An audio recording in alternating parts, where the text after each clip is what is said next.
Hello and welcome.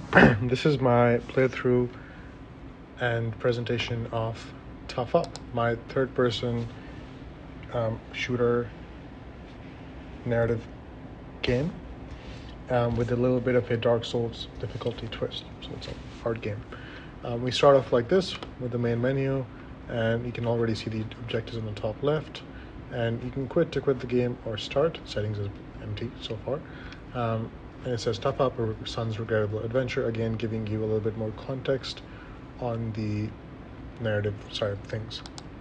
So we start and we go dialogue. So, hey child, with your mom falling down for the final slumber, I think it's time I show you the ways of the cruel world. I've shrunk you down for convenience and set some objectives you should be able to see now. Clear them and meet me outside your room. So someone calling us a child means that it's either a parent or a family figure. In my head, it's a parent of the person. And they've shrunk us down and it says clear the room, clear the objectives, and meet us outside. When you press bring it on, it will start the timer in the game. So as soon as you load in, you can see some red glowing coins, and you can also see the health bar is depleted a little bit.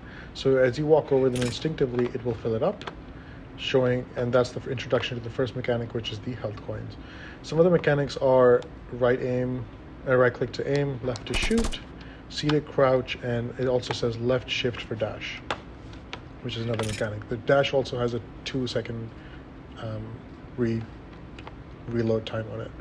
We can also see the timer on the middle on the top to encourage the player to be quick.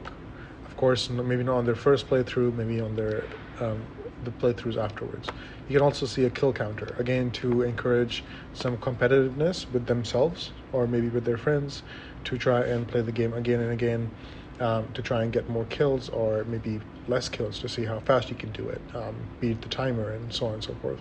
So the objective says to make to the top of the shelves. So let's try and make our way there. You can see an enemy spawn. It's using touch on that desk. So these enemies have really intricate AI. There's two types of enemies. The ones on the floor, most of them are AR enemies, which have longer range but less damage. And the ones on the top that you will meet on the, like this one here, that's taking like half of my health, have a lot more damage, but they've got less range. So they won't shoot at you until they enter range. And if you're not in range, then they will just roll and try and die. Here we go. As you can see, the game's not exactly a piece of cake. You can also see up here, and you can see a view of the desk and the objective. It says clear the desk and make it to the chair, so we're trying to clear that desk, make it to that chair, and we'll see what happens. But after a few playthroughs, you will understand that the green is symbolizing the end of the level, and the door will open when you are finally able to exit. So let's make our way through the desk.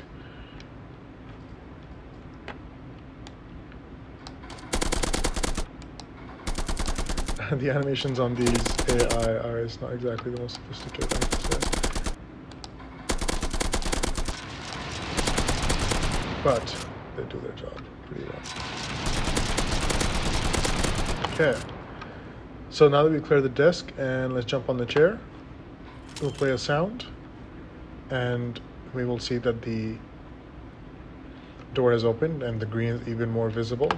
So we definitely need to make our way over there. We can also see some enemies on the floor. So we've got to be careful. I'm going to try and grab some health.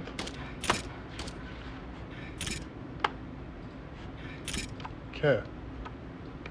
And you could stick around and fight some more enemies. There's an another area down underneath the bed, and over that side as well, which is filled with enemies for you to fight and try and get that kill counter up. For the sake of this playthrough, I will just make my way over to the end. Yep. And as soon as you end it, it will take you here. It'll say, well done, you may have won the battle. The war is just starting, alluding to more parts of the game, more levels. It also tells us, oh, you finished in this much time. and these are your kills. So again, trying to make the player want to beat their time. So let's run you through the loose state as well. I've just loaded the game back up, and let's press the start button and go through that again. And we can just skip our way all the way down to the masses of enemies. And you can hear the sound of me taking damage as well. And as you die, it comes up with this lose state. So you've got the game over, which is inspired by Dark Souls. You've got the you lasted this much and your kills. So again, trying to make the player want to do better. And we can go back to the main menu and you can start a game from there. Yep, and that is my playthrough for Tough Up. That is my presentation for it. Thank you so much.